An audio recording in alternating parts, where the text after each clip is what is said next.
Olá pessoal, bem-vindo, à nossa primeira aula direcionada aos segundos anos, né? E a gente começa falando de leis ponderais, né? A gente precisa conhecer bastante as leis ponderais, como é que funcionam os cálculos dentro de leis ponderais, para que a gente entre propriamente dito no assunto que cai muito no Enem, que é o assunto de estequiometria. Então, para a gente chegar em estequiometria, poder trabalhar em cima desses cálculos, a gente precisa conhecer as leis ponderais, né? É, Leis ponderais são leis que falam das massas das substâncias que participam de reações químicas. Então, toda reação química, como a gente já viu em sala, ela vai ter duas partes. Uma o reagente e outra o produto. E eu vou ter que trabalhar com massa dos reagentes e massa dos produtos. Então, essas leis elas falam diretamente de regras e conceitos relacionados a essas massas aí. Então a gente vai trabalhar com duas leis ponderais principais, as duas principais leis ponderais, né? Que é a lei da conservação das massas, a lei de Lavoisier, e a lei da proporção das massas, que é a lei de Proust. Então a gente vai ter que conhecer essas duas leis, trabalhar um pouco em cima delas, para que a gente possa estar entrando na parte de estequiometria, né?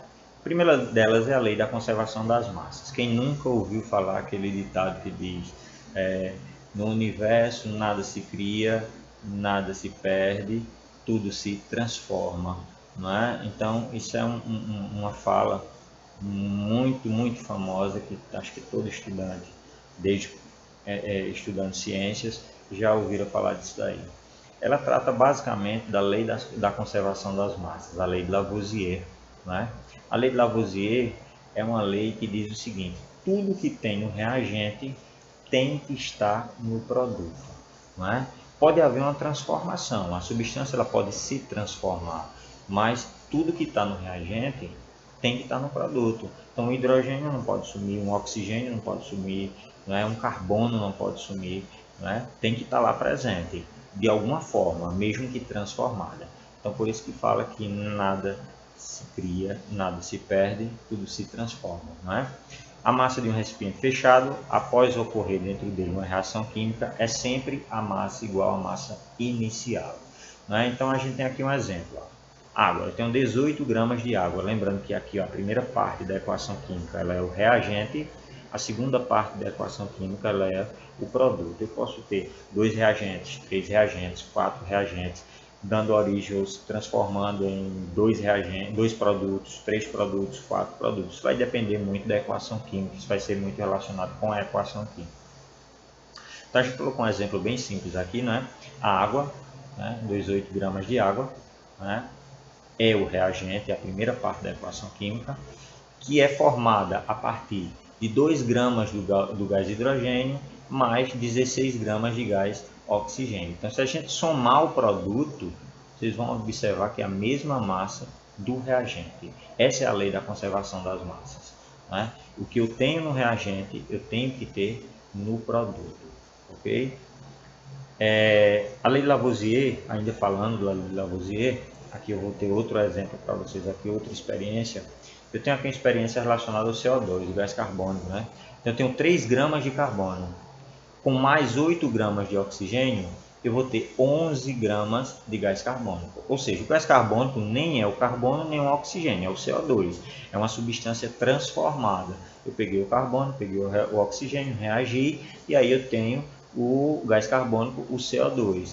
A massa, ela continua a mesma. O reagente nada mais é do que a soma das substâncias. Então, no reagente eu tenho a soma das substâncias para que ocasione e dê origem ou se transforme em outra substância aí, né? Aqui eu coloco bem claramente que a soma do reagente vai ser igual a massa, né, da soma do reagente vai ser igual à massa do produto, ou seja, a soma das massas antes da reação é igual à soma das massas após a reação.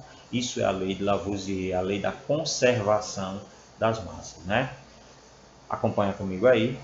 Foi observado, né, porém, que a queima de algumas substâncias havia aumento de massa, enquanto na queima de outras havia diminuição de massa. Está relacionada com a passagem dessa substância para o estado gasoso, viu pessoal? Veja só, observa. O grande mérito de Lavoisier foi ter descoberto que essas diferenças de massa se davam por causa da absorção ou liberação de gases durante as reações. Por exemplo, a queima da palha de aço ocorre consumo de oxigênio do ar, o que produz uma substância composta de ferro e oxigênio, com massa maior do que a massa da palha de aço. Eu vou dar outros exemplos aqui para que isso fique mais claro na mente da gente, né? Para a gente entender melhor, não é? Você pega aí, por exemplo, a palha de aço. Se você pesar a palha de aço, ela vai ter uma determinada massa, como mostra aí, né, no nosso gráfico. Se você queimar essa palha de aço, se você aplicar a queima nessa palha de aço, ela vai ter uma absorção de gases.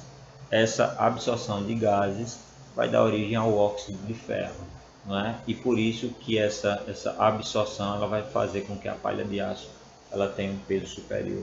Então isso aí vai estar relacionado também com a lei da conservação das massas, né?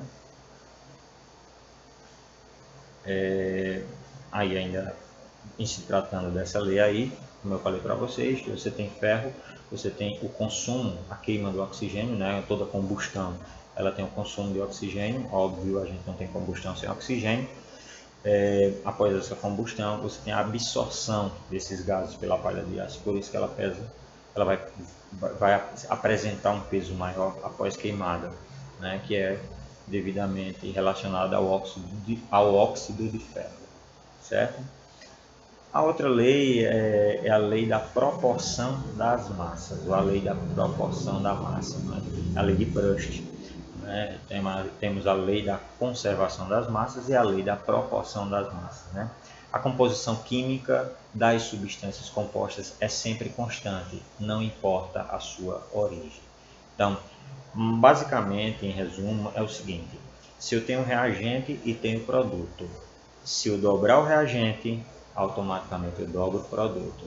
Se o produto for dobrado, se você observar que o produto está dobrado, é porque o reagente foi também dobrado, e assim triplicado, quadruplicado e assim por diante. Né? Vamos ver esses exemplos aí, relacionado à lei de Proust, e aí a gente vai exemplificar através da decomposição da água. Né? Se você observar aqui, eu tenho 9 gramas de água, onde desses 9 gramas de água, 1 grama é de hidrogênio e 8 gramas é de gás oxigênio. Eu tenho 18 gramas de água, onde 2 gramas é de gás hidrogênio e 16 gramas é de gás oxigênio. Foi o que aconteceu aqui, da primeira massa da água, 9 gramas para a segunda massa. A primeira massa da água para a segunda, ela dobrou. Observa que ela dobrou no reagente, ela dobrou no produto. Ela dobrou no produto. Ela triplicou no reagente, ela vai triplicar no produto. Ela vai triplicar no produto, ou seja, uma proporcionalidade.